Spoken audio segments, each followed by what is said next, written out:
Get set for another half hour of conversation and insight. This week, a singer-songwriter turned government leader. She is on a mission to promote government transparency and ensure economic opportunity for Kansans across the demographic spectrum. Her rags to riches story is sure to inspire. Lacey Cruse was once a struggling musician and mother with only $400 to her name. Now she's one of the most powerful people in South Central Kansas. Cruse was elected to the Sedgwick County Commission in 2018. A native of Parsons, Kansas, Cruse's great passion as a child was playing the cello. As she grew, she also developed a love for singing and writing music. Then, as an adult, Cruse traveled the country, performing her contemporary style of pop and folk music. But her talent didn't make her rich. In 2006, Cruse moved to Sedgwick County. She was broke with a 4-year-old child to support and no job.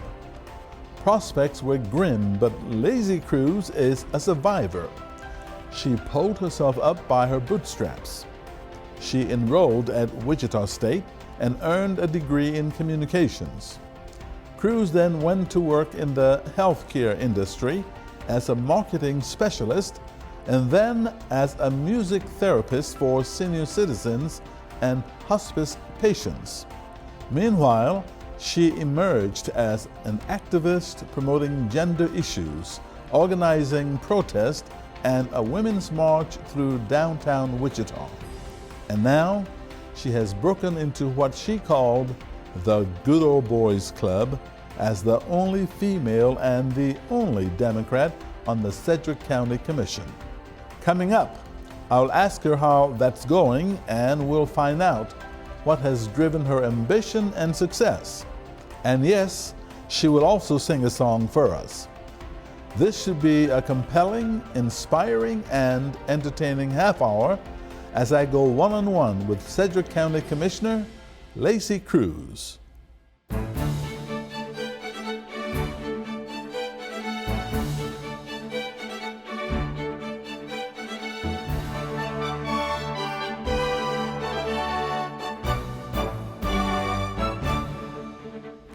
Hello and thanks for joining us. I'm Victor Hogstrom.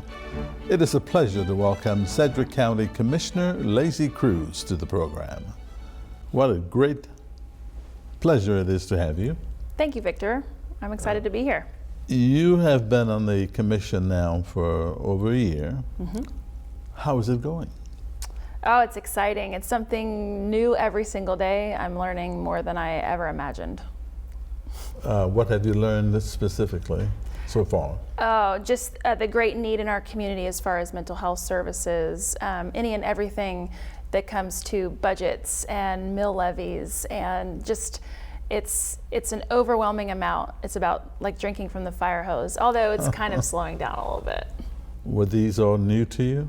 Oh yeah, never being in politics or government before. Yeah, this is all brand new. Are you the youngest on the commission? No. Commissioner O'Donnell is younger than me. Oh, okay. Yep, by like 4 years. So 4 years. Yeah. All right. So tell us, what got you elected? What prompted you to run for county commission? So when I look back, a lot of things I think were kind of getting me to this point, but lack of representation I think was the biggest driving factor that said, hey, why don't you put your hat in the ring? And it was a lot. I mean, when you look at the county commission and the makeup over 65 years, when you think about how many women have actually sat in this seat, there aren't very many. And so lack of representation, having a woman sitting on the commission was kind of what drove me there. And not only a woman, but you are the only Democrat. Yeah, I'm the first woman in 10 years, and I'm the first Democrat to sit in my seat in 21 years. Wow. Yeah. How is it going? Well, working with the gentleman on the commission. It's interesting. It's very interesting. I would say that each commissioner kind of brings their own knowledge, and we have to kind of pull from each other. I mean, it's challenging as well because we all come from different backgrounds. So trying to work with each other is a challenge, but it's one that we're tackling every day. So what do you just said that each commissioner brings his own knowledge. What is the knowledge that you bring? I have always been a creative person thinking outside of the box. And so one thing that I continually hear is, well, that's how it's always been done. Well, maybe we need to do things a different way, or at least think about how we could maybe challenge the status quo. I think that's how we affect change, is by asking, well, could it be done differently? So being a creative person, that's really, I think, what I bring. Okay, let's go back to the beginning, before you became a commissioner, before you moved to Sedgwick County. Okay. You are from Kansas originally. Uh-huh. You were born in another county. Mm-hmm. You are a musician. Yep. You play the guitar and you sing, you compose songs, Mm-hmm. and you've been performing all over Kansas and other places. But what prompted your move to Sedgwick County?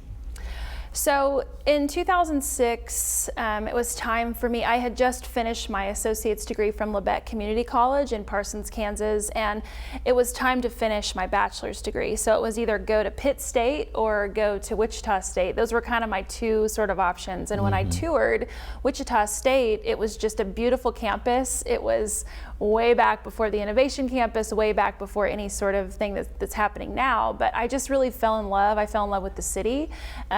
And we found a cheap house, so that's why we moved. But things were very tough for you. You moved here with only about $400 in your pocket. Yep. To your name. $400, yep. How did you expect to make it? So I've just always been very vastly independent, and just my drive to prove everybody wrong, I guess. Not that I need to, but I just prove to myself that I can do it. And I was determined to finish my bachelor's degree. I didn't want to work in the environment that I was working at. It just wasn't something I wanted to. I wanted something better for my daughter, who was 4 at the time. And that's what drove me to finish my bachelor's degree, so that I could get a job, that I could hopefully have something that I could be proud of, that I could make a difference. And you were a single mother at the time, too? No, I was married. Oh, you were married? I was married, yep. And you became single afterwards? Yeah, I'm happily divorced. And now? I'm currently engaged. Engaged, it's like remarried. It's a. I'm not your typical politician. Let me just say that to you. Well, congratulations on the engagement. Thank you. Thank you. And you said this wedding is planned for July sometime. July 4th. It's going to right. go off with a bang, right? Right. Yeah. Yeah, with a bang. Yeah. All right. You got into music. What got you into music in the first place? Because when you were growing up, you had an interest in the cello. So my mom's a musician, my dad's a musician. My dad was never really around, but I think it's just in my genes. My mom plays pretty much any instrument known to man. I mean, she plays the piano, she plays the dulcimer, she plays the recorder. I mean, she's just an incredible musician herself. And so there were always kids in and out of my house learning the piano, and that was not something that I really wanted to learn. I was in grade school, I went to an orchestra class with Margaret Myers in Parsons, Kansas, and I was inspired to play the cello because all the other girls wanted to play the violin. And so I decided to pick up one of the biggest instruments, of course. And I just fell in love with it. So how did that lead to the guitar? Well, in middle school, I really discovered my voice. I'd always been a singer, but in middle school, I met Mr. Jim Kendall, and he really inspired me to sing harmonies in the choir, and he really inspired me to sing, so I discovered my voice. My mom was always my accompanist, but as I grew older, the cello kind of faded away, and my voice really, I learned how to sing in Italian and French and German, and I probably couldn't do it now if, you'd have to give me a minute. But I just was really inspired to sing. And so as I grew older, nobody wants to sit and listen to somebody sing a cappella unless you're into that kind of thing. But generally people want to listen to, I don't know what generally people want to do, but I myself wanted to learn how to play the guitar. So I took a guitar that my mom had and I taught myself how to play. And you tell us about the touring days, the performance days. How did that go for you? So I had a really great opportunity. I branded a company in 17 states. So as the brand director, I got to travel all over the country branding this company. And aside from that, at night, I would take my guitar with me and I would go to open mics all over. Some of the times I did receive gigs at these places, but I did release an album in 2014, and I call it a teeny weeny micro tour to Colorado with a friend of mine named Dan Niemeyer, who is an incredible guitar player, songwriter too. But we booked some shows and we played them, and that's how you do it. Okay, so let's come back here now to Sedgwick County. Okay. You moved, you settled in, you went to college, you graduated and received a degree in communications, Electronic media, yeah, from the Elliott School. What did you do with it next? So I was ecstatic when I received a job at Ear Care Hearing Aid Centers making $28,000 a year. I was in marketing, so I did marketing and advertising for 15 hearing aid centers around Kansas and Oklahoma. I worked there for about 3 years, and then I started working for Tim Buchanan with Legend Senior Living, and then that led to the Compass Point Healthcare System brand director job that I traveled all over the country doing. But before that, you had a job with a radio station. So as in college, I was an intern, and I can't stress the value of internships. So I interned with Journal Broadcast Group with Manny Kauzinski, Craig Hubbard, and so I did promotions, and then that led to a little stint midday at what was Power 93.9. I did that for about 3 months and discovered that was not for me. What did you do? I think I got a job working at United Way. I can't remember which one. No, what did you do on the radio? Oh, I was on air. I was an on-air personality. A DJ, news? I was DJ. I was Lacey Cruse with a Z. And say that name with a Z. Lacey Cruse. So instead of C-R-U-S-E, they spelled it with a Z. I guess it was cool or something. I don't know. So then, you left all of those jobs you had and you decided to become a politician. Did you ever think you were going to become a politician in your life? No. And actually, I didn't really think about, I didn't really decide to become a politician. In my mind, it was just running for office. Through the Women's March, being an organizer of that, I just kind of fell into it. Being a musician, they asked me if I would play Aretha Franklin's Respect and Helen Reddy's I Am Woman. And I'm like, okay, I can do this, a couple songs. But then it was like there was, 4,000 people in front of me, and they were looking for someone to lead them. The organizers had wrangled up all of these people, but they didn't really have a leader to lead this crowd. And so I stepped up on the ladder, started singing this song like a chant. We're gonna show them what we can do. We're gonna show them what we can't do. And, because we're gonna march, right? So that was 2017, and we marched to City Hall. And then from there, it was just kind of like I fell into this MC. And then the next year, they asked me to actually be the MC.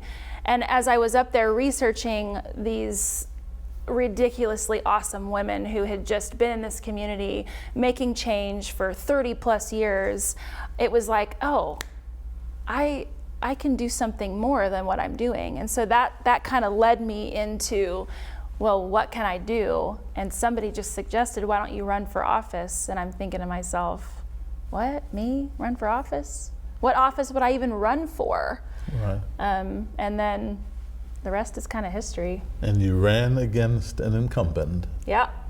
And you won. Yeah, kicked his butt. How challenging was that? Oh, it was the hardest thing I've ever done. It was the hardest thing I've ever done.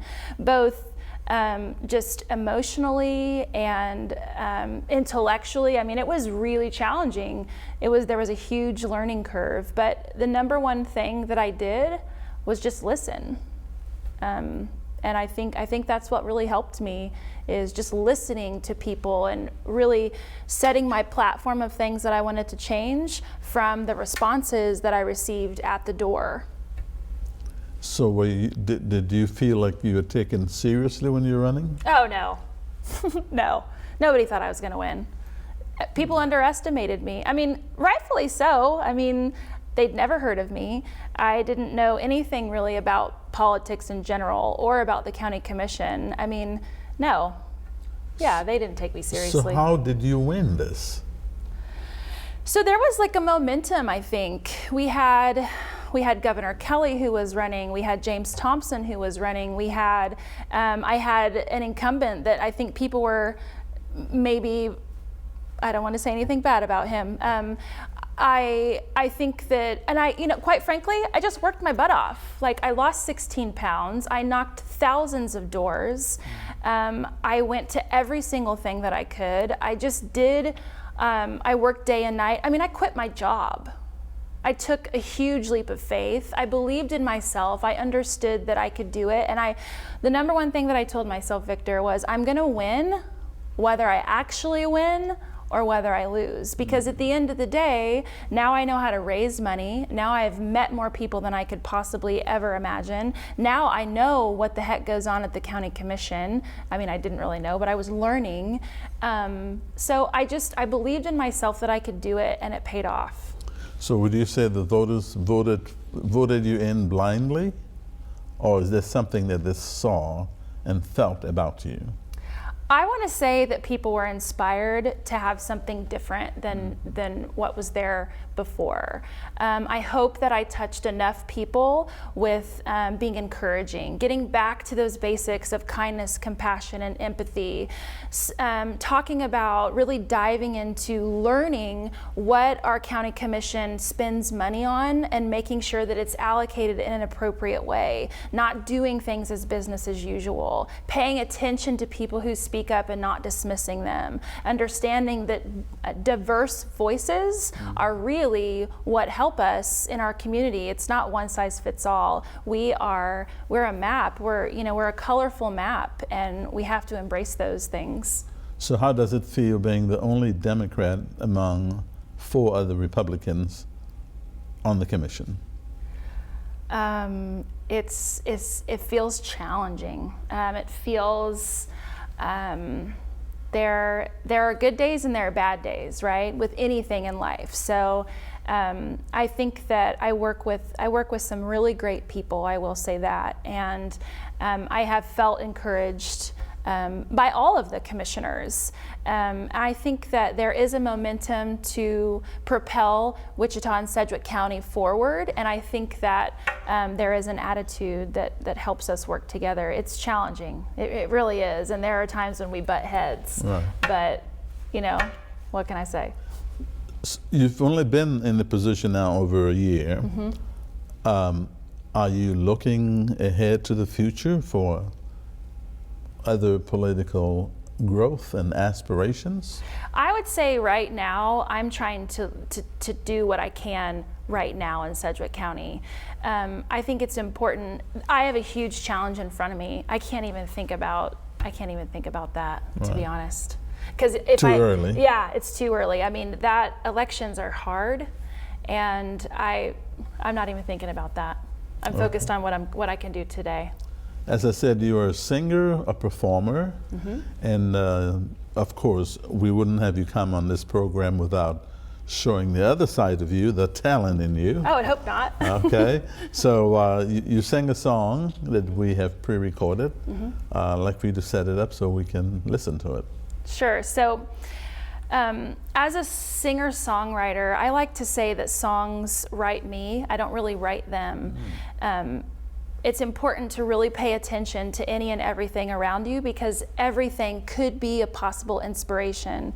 When I worked for Kindred Hospice, I was around death all day. Mm-hmm. And as sad as that may be, everybody plans for their birth, right? You plan what music, what outfit you're gonna, but nobody really plans for the death. And so that really got me thinking, like, how can people shine in death?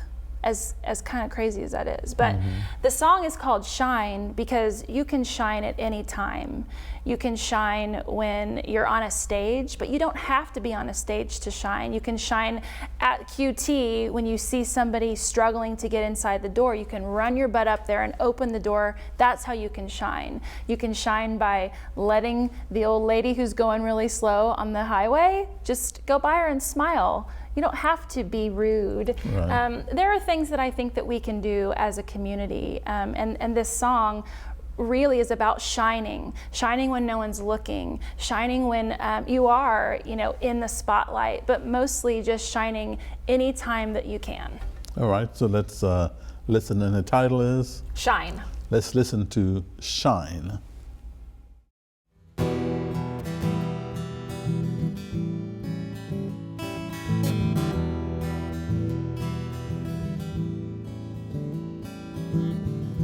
What would you do with 29 more days?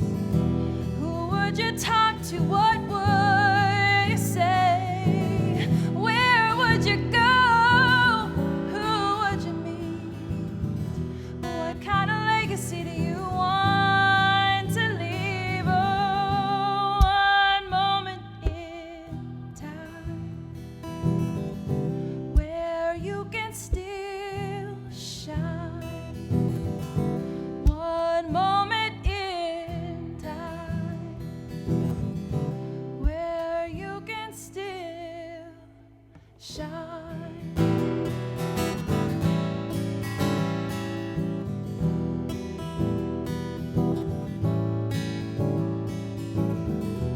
Be real, be true. Always do what's right for you. It's not always easy to watch someone cry. That's why you always want to say goodbye. Oh, one moment in time where you can still shine. One moment in time where you can still shine. Shine.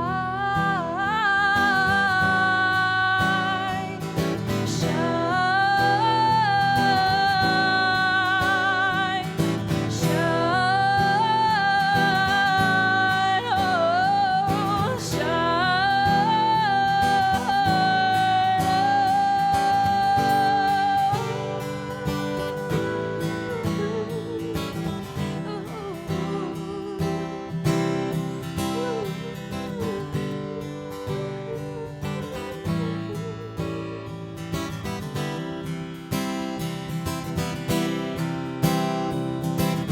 Oh, learn how to live and you'll know how to die. Know how to die and you'll learn to live. Oh, learn how to live and you'll know how to die. Know how to die and you'll learn to live and you'll shine. Oh, shine. Won't you shine? Oh, shine.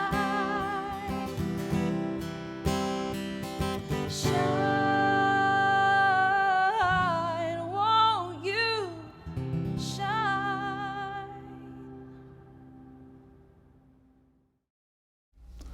That was a beautiful song, Shine. Thank you. Lacey Cruse and Shine. As you know, music did not pay the bills in your earlier life. Now that you're a politician, you're hopefully earning better than you did with music. What is the plan? What's your focus going to be now? So growing up, I kind of came from a rough upbringing. My grandfather died by suicide. My uncle died by suicide. My dad is manic depressive bipolar. I've had a very challenging, you can say dysfunctional life. And that really drives me to focus on mental health, addiction, suicide prevention, understanding the needs of our community. We have a real need to help folks in our community that don't have access to health care, that don't have access to some of these services.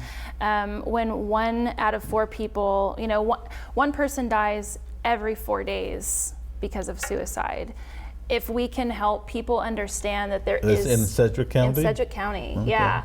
So if we can understand and get the message out that you matter, everyone matters. That's really kind of what I'm focused on this year is mental health, behavioral health. I serve on a mental health coalition with the sheriff and the DA and some other professionals here in town. So I'm really focused on that. So how do you plan to get that word out? Just by being an advocate, working with our folks in Calm Care and working with helping people understand what help is available, where is the front door to service, what resources are available in our community, and then changing the stigma. It's okay to get help. We need to reduce that stigma that everybody has problems, everyone has challenges, and if I can utilize my platform to help people understand that I have challenges just like you, and if you need help, let me help you get those. So when you're not involved in your work and you're not playing music, what else do you enjoy doing? I'm spending time with my daughters. Nova June is 10 years old and Bailey is 18. She'll be graduating pretty soon. So just spending time with my daughters and really helping just be the mom that I always wanted. Yeah. And what kind of mom is that? Oh, just present and loving and open to dialogue and, just being there for them, showing them that it's okay to not be okay, right? We don't have to always hide things. We can be our true selves, because the more we suppress things, the worse things can get. So hopefully I'm showing them by example to just be genuinely, unapologetically them, and that it's okay, and that if people don't like you, there's enough people in this world. So go find somebody who does. Well, so thank you so much. Yeah, thank you. Lacey Cruse, Sedgwick County Commissioner. That's right. It's been a pleasure having you. Thank you, Victor. I appreciate it. Thank you. That's all for this edition of One-on-One. One-on-one@kpts.org is our email address if you have a question or comment. Until next time, I'm Victor Hogstrom. Thanks for watching.